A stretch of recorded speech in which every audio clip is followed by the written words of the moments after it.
So ngayon guys, masayang araw na to. Pero actually, nangyari na nang nakaraan. So, dahil ngayon ko lang sasabihin yan. Kasi, nakalimutan ko lang. At kung habang nanonood ako ay ngayon, ay naisipan ko lang ikwento na nabalikan na namin si Dandy. Kung napanood niyo yung sad story, kung di nga pa napanood, panoorin niyo po yan. At dun boy, nagsimula mga noon, yung nakaraan. No, na dati pala yun, dati yung naghiwalay kami. At yung nakaraan naman, ay nagbalikan na kami. So guys, dahil ngayong video na to ay masaya ako at marami ako yata magagawa ngayon. Dahil nagbalikan na po ang mga kaibigan. Kung may nakalimutan ka pong tao, ay huwag niyo pong kalimutan at balikan niyo muna para laging kompleto. Kasi gusto po namin mga magkakaibigan ay laging kompleto, laging masaya at laging marami. Katulad ng pamilya. So dahil binalikan na nga namin yun, ay masaya na kami. At buong magkaibigan ay kompleto na. At dahil doon ay masaya na ako. At pati na rin yung binalikan namin at yung mga kaibigan namin noon. Sa una boy, yung binalikan na namin, parang naninibago na si Dandy. Parang siyang yung sabi, alis mo na kayo, alis mo na kayo. Para kasi siyang may tinataguan na tao noon yung kakabalik lang namin sa kanya. Pero guys, dahil sa nangyari yan, hindi na namin gagawin ulit. Promise man. Ex-man.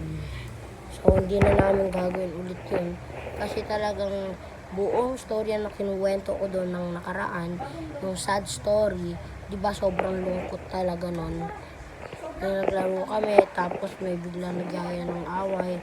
Kasi ito boy, San Vicente na to, SB to boy.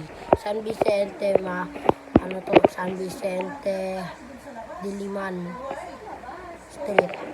Diliman yung street namin dito guys. Tapos yung buong tao rito, ang dami masisiga, mga TBS sila. At buong San Vicente rito ay SB at marami silang masakop.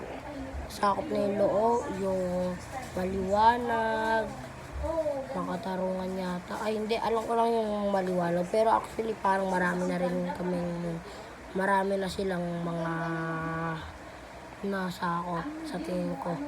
Pero actually marami talaga. So yun guys, kaya nangyari yun dahil sa mga sigang tao dito. At sana naman po ay patawarin niyo po kami. Sana mawala na po kayo at sana mag-iba na po yung mga ugali niyo para po hindi na rin wala na po mangyayari masama. At para laging masaya lang at wala mang magugulo. Para laging masaya at wala nang kita iwanan. So dahil lang sa kanila nangyari yun sa mga siga, doon lang nangyari yung kaya namin nahiwalayan si Dandy. Kasi si Dandy, siya yung pinakamatanda sa amin. Kaya naisipan namin, yung hindi pa namin siya nabalikan boy, nag lang kami na kwento-kwentuhan. Sinabi ko na sa New Year or sa Christmas, ay babalikan na natin siya. At sabi naman ni Sander, ay wag na. Baka magalit pa siya kasi matagal pa yun eh. Tama naman din siya, kaya ngayon, binalikan na namin siya. At yun, kompleto na rin kami. So guys, kung natuwa man kayo, sana naman mag-heart, like, share, subscribe na po kayo para dumami pa po yung mga aking subscribers. At like, comment, at yun lang po. At sana po ay marami po kayong mabigay sa akin.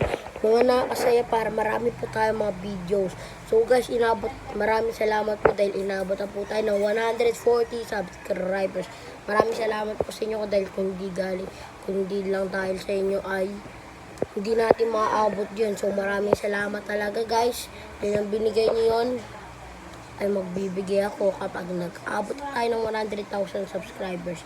Pero panigurado matagal pa yan. Kaya lagi yung patandaan sa akin dahil ang gagawin ko ay magpapakain ako dito sa San Vicente.